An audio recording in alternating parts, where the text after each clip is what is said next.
Hey there, Math rock stars.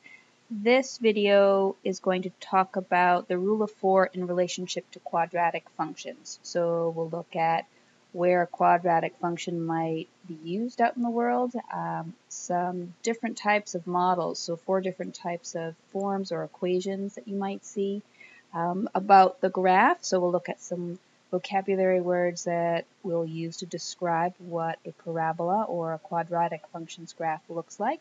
And then a couple of things about a table and what you might expect looking at data and making the decision that, yes, indeed, this must be a quadratic function. We may split this up into 2 videos. We'll see how long it goes. So this may be part 1 of 2, or it might be just the entire thing. So jumping in, the verbal part of quadratic functions, or thinking about where quadratic functions exist out in the world, are endless. There's a website called plusmaths.org that lists over 101 uses of the quadratic equation. It's crazy. But basically anything that flies, falls, drops, is hurled, thrown, launched can be modeled with a quadratic equation. Anything or any time that you're trying to make the most of something or the least of something, and usually we call this minimizing or maximizing. Often this has to do with money. It could be shapes, like you might want to be maximizing the amount of space you have in a garden. You have a set perimeter and you want to have the biggest possible space to grow your plants in. So that would be a minimizing, maximizing problem, and that usually uses a quadratic. Anything that has to do with lenses, glasses, telescopes, theatrical lighting, satellite dishes, anything that have to do with optics has a lot to do with quadratic functions, and there are probably several quadratic functions that are being used, and this list just goes on and on. So quadratic functions, people spend a lot of time learning about and using.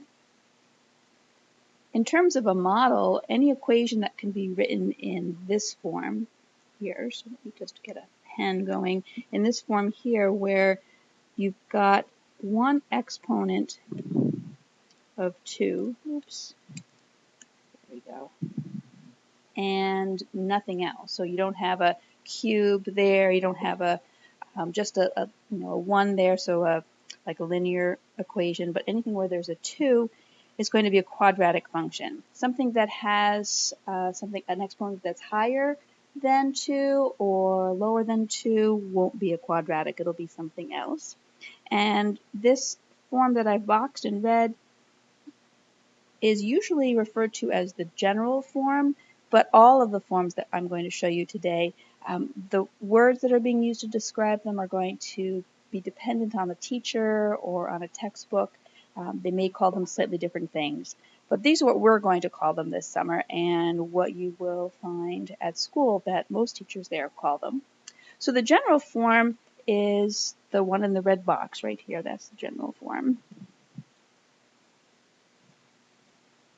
And an example of the general form would be this equation. 3. 3x squared minus 2x plus 1. And we probably should have a y equals in there or something, right? Because these are functions. And we refer to the coefficients in a very specific way. We're going to be using these labels a lot over this unit.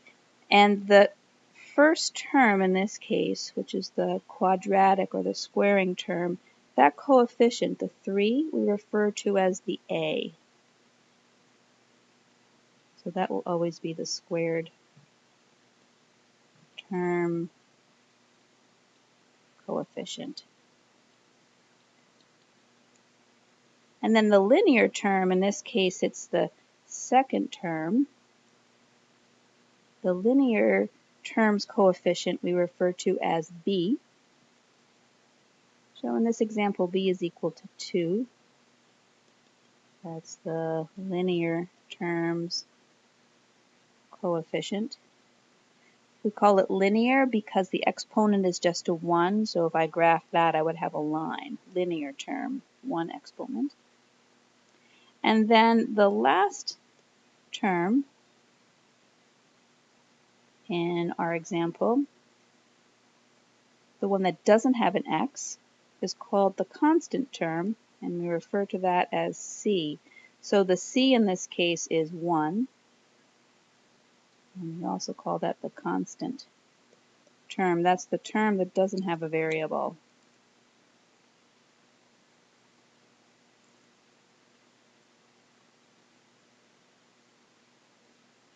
So there are a couple of things that we can tell about our quadratic graph looking at this form. Not a whole lot. We can tell whether it's right side up or upside down, and that will depend on what our square term's coefficient is. So if it's positive, we know it's going to be a smiley face. If it's negative, it'll be a frowny face. It'll be an upside down parabola. But there's not a whole lot else that we can tell here. It's just very difficult to say, looking at this form, what the graph would look like, which is why we have a bunch of other forms to kind of help us figure out what that graph is. So as it's set right now, I wouldn't be able to use all those transformation rules we were using in the last module, at least not very easily. I'd have to make a table of values. I'd have to do, here's my x, here's my y, pick some numbers, plug them in, and graph some points, and that's okay. There's nothing wrong with that, but it'll take a little time. So I would really like to have some other version of this equation so that I could tell something about the graph without having to do the table of values all the time. And one of those forms that is much easier to use in terms of describing its transformations or graphing is called the vertex form. And the vertex form shows up like this. Y equals some number a times x minus some number k squared plus h. So I know it's still going to be a quadratic, right, because the only exponent that I'm seeing is a 2, no other exponents, and there is a 2. And that a, the k, and the h are all just numbers. They are not the same numbers necessarily as the a, b, and the c from the general form. The a is. That one is the same, but the k and the h aren't. The k and the h, it turns out, are the vertex.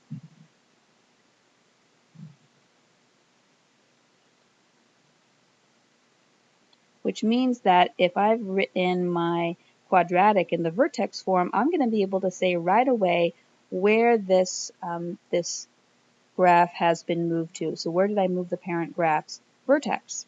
Let's look at an example. I'm going to give you the example. Let's see, how about this one? Y equals 3 times x plus 1 squared plus 7. So this is different from the first example. This is a different one. My vertex is some combination, right, of the number inside the parentheses and the number outside the parentheses. And the number inside the parentheses will give me my x coordinate, -1. Remember, it's inside parentheses, so almost always it's going to be the opposite value of what you're reading. And the outside coordinate, or the outside term, the 7 plus 7, gives me my y coordinate. So my vertex is going to be located at -1, 7. I could also use transformation rules here really easily. It's set up so that it's really, really simple to figure out what's going on. That 7 means that I'm going to be shifting my graph up 7. That plus 1 means I'm moving it to the left 1. And the 3 means I'm doing some sort of vertical stretch. So it'll be a vertical stretch with a factor of 3. So if I were going to graph this, or at least make a sketch, I could put a lot more information than just is it upside down or right side up. My A is positive, so I know it's going to be a right side up graph, but I have more information than just whether it's upside down or right side up. I know where the vertex is. It's at -1, 7. So here's -1, maybe here's 7. So there's my vertex. I know that it's going to be a little skinnier, right? Because the y-axis is being stretched vertically. So maybe it looks something like this. So still not a hugely specific graph, but way more specific than just the general form. Let's take a look at another form, the intercept form. The intercept form looks like this. Y equals x minus some number p times x minus some number q. And that p and the q are just some numbers, not exactly random numbers, however, because the p and the q are going to be the places where this graph will cross the x-axis. So these are both going to be x-intercepts. Let's look at a specific example. Y equals x plus 9 and x minus 4. All right, so my x-intercepts, the places where this is going to cross the x-axis, are going to look like this. Remember, it's the opposite of what's happening inside parentheses. So a -9, 2, 3, 4, 5, 6, 7, 8, 9. Parabola is going to cross there, and +4, the opposite of that -4. 1, 2, 3, 4. I know that this is a smiley face parabola. It's opening up because the number here in front, which doesn't seem to be there, it's an invisible 1, is positive. So I know it's going to be heading up in this direction here. I don't really know how far down it's going because I can't read the vertex from this form, but I know it's going to look something like this.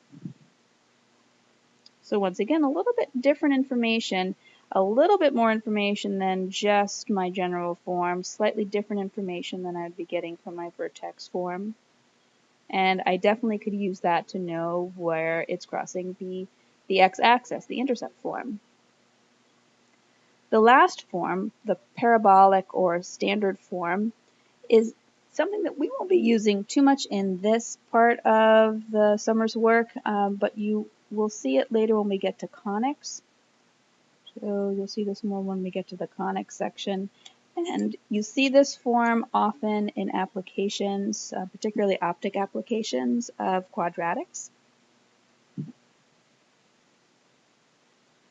It looks like this. X squared equals 4py. And an example might be x squared equals 8 times y. And there's actually quite a bit of information that I can get from the parabolic or the standard form, but we're going to save this for the conic section. So save this for later. Save for later. You may be asking yourself, well, what happens if y squared but x isn't? So if you had something like this, y squared equals 3x plus 1. We've got a square in it, right? There are no other exponents except for the 1 that's invisible by the x, but it's definitely squared. So what does this mean? Well, it's still quadratic. It's still called a quadratic relation, but it's no longer a function. We'll end up with a sideways looking parabola. Be something like this here. So it's still quadratic, but it's not a function anymore, because if you think about the vertical line test, I could drop a vertical line in a lot of places on that graph and it would cross twice. So this doesn't pass the vertical line test.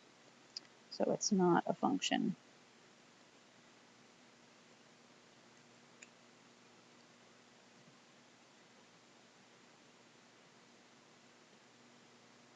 I'm going to stop this video here, And in the next part of the video, I'll take a look at some vocabulary words that have to do with the graph or the parabola of a quadratic function.